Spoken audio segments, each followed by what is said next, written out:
So you've listened to me ranting on for the last several months about gloves in adaptations, or rather the lack thereof.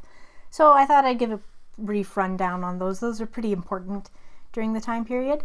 So these gloves are shoulder length gloves. These are made of kind of a silky like thing. You could also have them made of cotton, but silk was a very popular fabric because these are evening gloves. This is what you'd wear to a ball, you'd wear out to fancy dinner parties, going to the opera, things like that.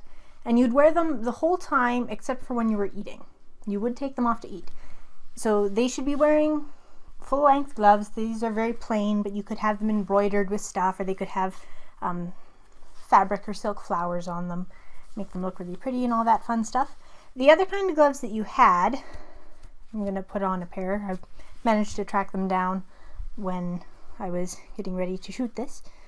Let's just take a moment or two to actually take off. There we go. That's the one. So the other kind you had were short gloves. And these are dressy short gloves.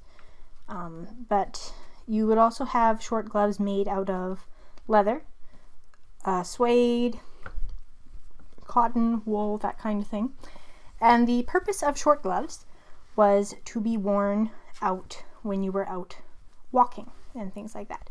So you would have your spencer or your shawl or whatever on, and you'd be wearing a pair of short gloves. You didn't typically wear long gloves for that.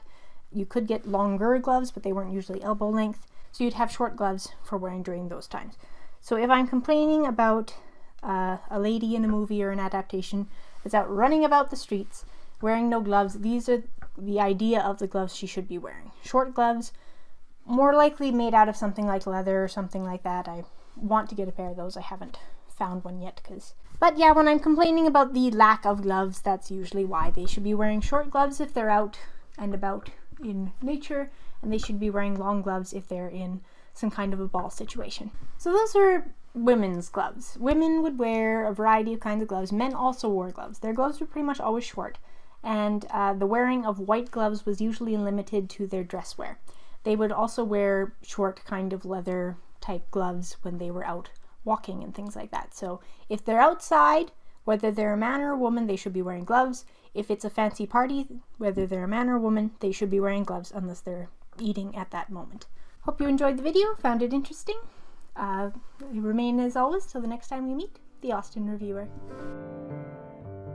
Thank you for joining me. If you enjoyed the video, please like and subscribe for more content, share with your friends to help my channel gain a bit more exposure. I would appreciate it if you would have a look at my Patreon. It's not required by any means, but it does help to support me and just allow me to make more of these videos and put them out on a more regular basis. Thank you so much for watching. I will see you next time.